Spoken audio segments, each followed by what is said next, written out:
नमस्कार दोस्तों, आप सभी का हमारे YouTube चैनल में स्वागत है। आज हम बताने जा रहे हैं कि गौतम बुद्ध के नज़रिए से जीवन की असली कीमत क्या है।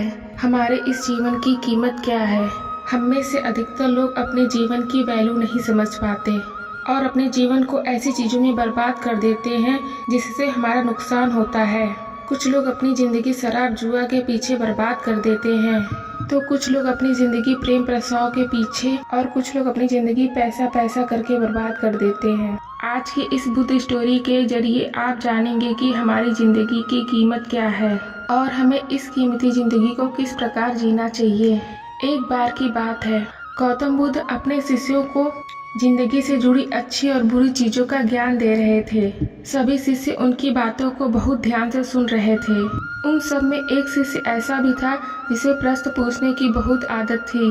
वो उठा और गौतम बुद्ध के पास गया और उसने बोला, आप हमें जिंदगी के बारे में जो कुछ सिखा रहे हैं उसका क्या फलदायक होगा, क्योंकि हम में से बहुत बच्चों को तो ये भी नहीं पता कि हमारे जीवन का मूल्य क्या है और ये जीवन हमारे लिए कितना कीमती है और ये जीवन हमें क्यों मिला है। हमें आप बताइए कि इस जीवन का मूल्य क्या है।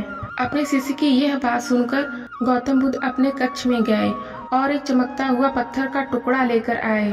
वह टुकड़ा उन्होंने अपने शिष्य को दिया और उन्होंने बोला कि मैं तुम्हें इस जीवन का मूल्य तभी बताऊंगा जब तुम इस पत्थर का सही मूल्य पता लगाकर आओगे, और साथ ही ये ध्यान रखना कि तुम्हें यह पत्थर का टुकड़ा कहीं भी बेचना नहीं है। गौतम बुद्ध की बात मानकर वह शिष्य बाजार की ओर चल दिया। बाजार में उसकी नज़र सबसे पहले एक फल बेचने वाले पर पड़ी और उसने उस पत्थर को फल वाले को दिखाया और पूछा, इस पत्थर के बदले आप हमें कितने फल दे सकते हो। फल वाला बोला, ये पत्थर कुछ खास तो नहीं है, लेकिन मैं इसके बदले तुम्हें 10 केले दे सकता हूँ। वो शिष्य उस पत्थर को लेकर आगे चल दिया। फिर उसे एक सब्जी वाला मिला।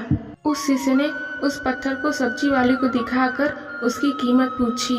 सब्जी वाले ने उस पत्थर को देखा, इस पत्थर की कीमत के बदले कम से कम मैं तुम्हें 1 बोरी भर के सब्जी दे सकता हूँ।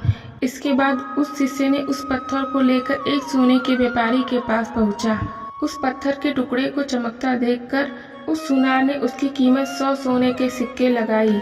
शिष्य ने उस टुकड़े को बेचने को मना कर दिया, तो वह सुनार उसके बदले 200 सोने के सिक्के देने को राजी हो गया, लेकिन शिष्य ने उस पत्थर को नहीं बेचा। इसके बाद वह शिष्य एक हीरे के व्यापारी के पास पहुंचा और उसके सामने उसने यह पत्थर के टुकड़े को रख दिया। उस पत्थर को देखते ही हीरो के व्यापारी ने एक साफ कपड़ा बिछाया, उस पत्थर को उसके ऊपर रखा, फिर उसकी परिक्रमा की और हाथ जोड़कर उस पत्थर को कपड़े से लपेटते हुए बोला, तुम जिसे मामूली पत्थर समझकर उसकी कीमत पूछ रहे हो, असल में यह एक बेशकीमती रूबी है। ऐसी रूबी हर किसी को नहीं मिलता। मैं अगर अपना सब कुछ भी बेच दूं तो भी इसकी कीमत नहीं चुका सकता। उस व्यापारी की बात सुनकर शिष्य हैरान हो गया। वो दौड़ता हुआ सीधे बुद्ध के पास आया और उसने जो भी कुछ बाजार में हुआ वो सब बताया। उसकी अचरज भरी बातें सुनकर गौतम बुद्ध बोले, तुम्हारे सवाल का जवाब इस रूबी की कीमत में ही छिपा है। हमारा जीवन भी एक रूबी है। रूबी की तरह ये भी बेशकीमती है, लेकिन हम इस बात को हमेशा नज़रअंदाज करते हैं और अपने जीवन का मूल्य नहीं समझते। हम दूसरों को देखकर और उसके जैसा जीवन जीने की कोशिश में अपने जीवन की कीमत को कम कर देते हैं।